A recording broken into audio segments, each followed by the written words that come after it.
Hello, my dear Royals. Today I want to talk about the difference between a good coach, an average coach, and a bad coach. And reality is that bad is not even a real term because everybody has to start from somewhere.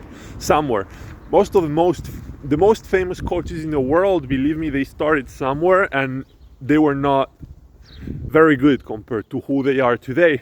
But they were not bad. They were just coaching, because the only way you get good at coaching is by coaching, okay? So a very famous name like Tony Robbins comes to my head right now.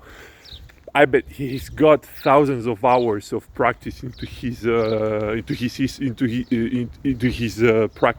his life. Thousands of hours of practice in his life, right?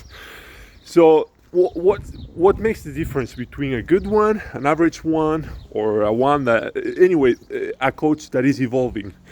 The answer is the techniques, the skills, and the level of each one of these skills that he finds himself in.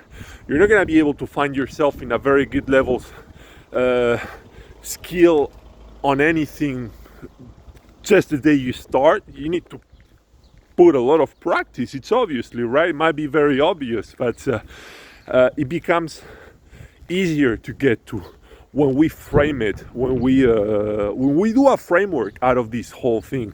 And in order to do that, we gotta understand that there is 3, 4, even 5 skills, specific skills, that are more important than the others.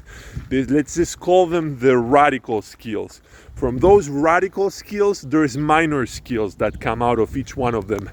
But these ones are the most important.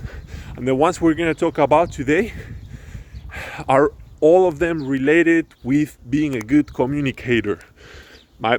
Again, that might sound obvious, but it is not so obvious, believe me. Just try to catch yourself when you're having a session with a client, or if you're just coaching your friends. Remember what I told you the other day. Friends are coaches, parents are coaches, teachers are coaches. So I'm very sure there's a situation in your life when you are coaching someone, helping someone, but you're coaching them. And the only way you can be a good communicator is if you listen to them actively. So sometimes we tend to think that a coach is going to be all the time saying very wise things, but it can be farther from the truth. That is not it. A coach listens way more than he answers, because the answers have to be precise, have to be right to the point. Otherwise, you get lost in translation.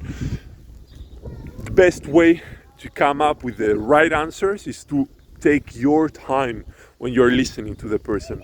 That is called actively listening, and that's a very important skill that you need to develop from today if you want to become a very good coach.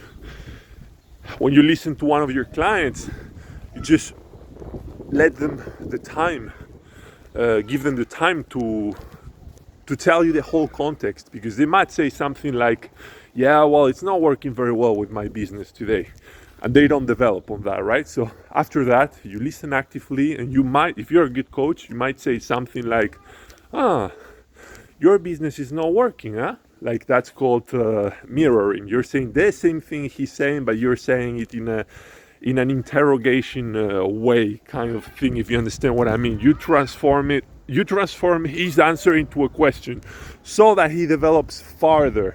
And that might seem, again, obvious to you, but believe me, it is not obvious.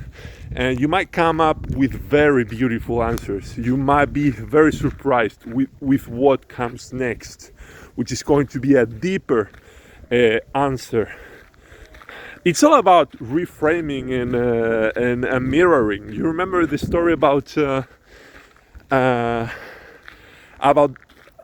finding your deepest why and doing it through 7 steps. Well, I'm not gonna go back to that now because you've got the other video to see.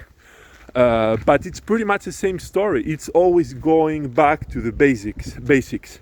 And the person is gonna be able to tell you the truth and be more honest, more open, if he believes you're listening to him. And the only way he will believe you're really listening to him is if you take the time and you do not answer instantly with whatever, like just have a solution for everything. The reality is that most of the times the solution lies in his own head. I'm talking about the client's head, the person's head, the one that you're helping, and you're just guiding him through his own answers, if you understand what I mean. So that's a very powerful skill that you need to develop. Communication skills. To be a very effective communicator. I hope you liked it, and see you later. I love you, Royals.